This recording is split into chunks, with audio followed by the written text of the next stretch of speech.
Long before concrete found its way into the hills, before metal roofs shimmered in the sun, there stood homes, quiet, powerful, and alive. Built without blueprints. Held together by wood, will, and wisdom.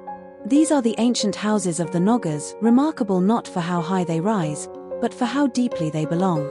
High in the hills of the northeast, where ridgelines stretch like the backs of sleeping beasts, live the Nagas, a people known for their strength, dignity, and rooted traditions. Their homes are not just physical spaces. They are living expressions of identity, memory, and connection to the land.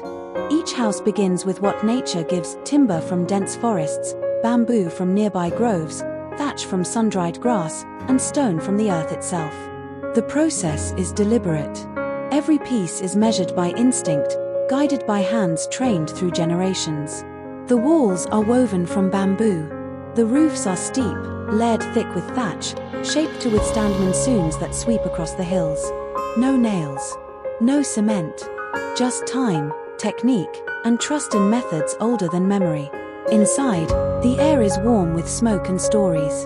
A hearth burns steadily at the center, not just for cooking, but as a symbol of life. Around it, family gathers. Children listen. Elders speak. It is here that knowledge flows, not from pages, but from presence. The entrance to a Naga home is often low. You must bow to enter. Not because of height, but because of honor. To walk in is to show humility, to acknowledge that this space is sacred, a shelter for both body and spirit. The house is a reflection of the people, grounded, intentional, proud. Some are adorned with carvings, symbols of strength, fertility, protection.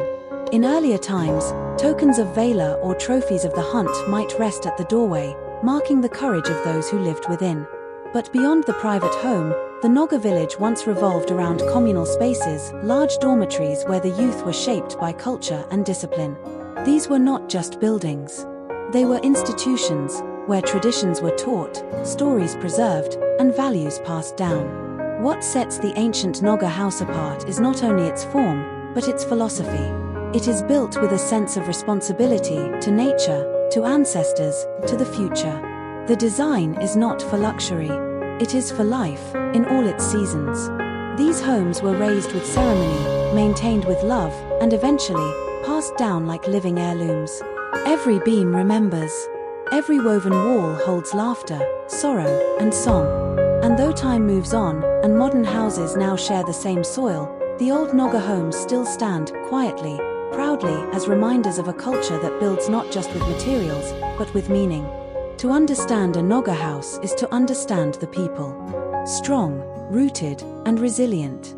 A house here is not just where life happens. It is life. Shaped by earth, fire, and tradition, and carried forward with every story told around its fading but eternal flame.